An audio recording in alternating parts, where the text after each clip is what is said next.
Seydi Djamil Niane, docteur en islamologie et chercheur à Timbuktu Institute African Center for Peace Studies.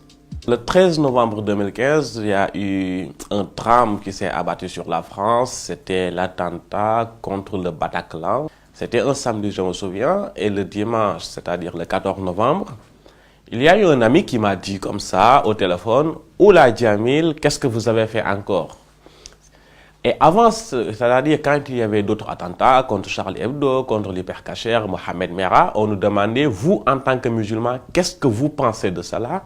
Mais après le Bataclan, un ami est passé de « qu'en pensez-vous » à « qu'avez-vous fait encore ?»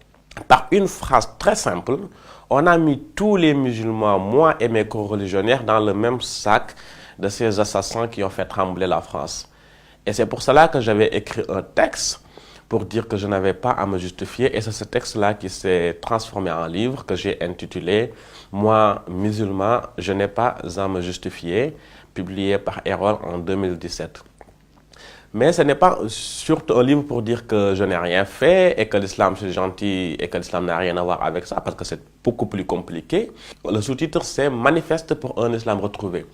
Une fois qu'on a dit pourquoi nous n'avons rien fait et que nous n'avons pas à nous justifier, même si on peut expliquer, on peut essayer de débattre, on peut remettre en cause nos évidences, on peut essayer de voir qu'est-ce qui, dans la tradition islamique, peut pousser à la violence et tout ça, ce que nous avons fait dans ce texte.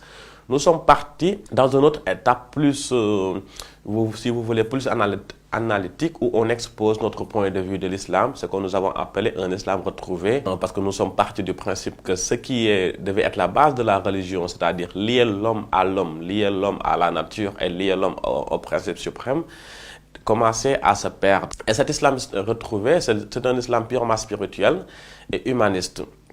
C'est pour cela que nous avons intitulé l'un des chapitres pour un humanisme théocentré. Qu'est-ce qu'un humanisme théocentré? C'est ce qui se différencie de l'humanisme anthropocentré de Jean-Paul Sartre, qui consisterait par exemple à penser l'homme par l'homme pour l'homme en faisant fi de toute transcendance divine.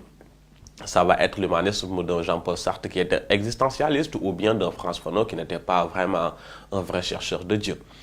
Mais l'humanisme théocentré, c'est celui qui consiste à penser l'homme par l'homme en faisant appel à Dieu. Et sur ce, l'Ancien Testament nous dira que l'homme a été créé à l'image de Dieu.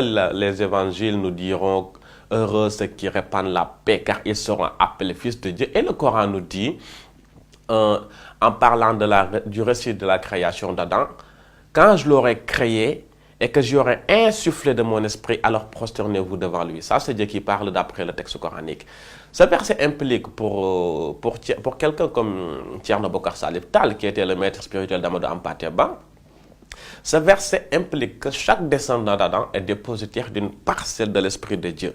Et il nous posait la question suivante: comment donc oserions-nous mépriser un réceptacle qui contient une parcelle de l'Esprit de Dieu? C'est cet islam humaniste, cet islam ancré dans l'amour et dans la spiritualité, qui ne nie pas non plus les autres manières de voir l'islam, que j'ai essayé d'exposer dans ce livre que j'ai intitulé « Moi, musulman, je n'ai pas à me justifier », et le sous-titre, comme je l'ai dit, c'est « Manifeste pour un islam retrouvé ».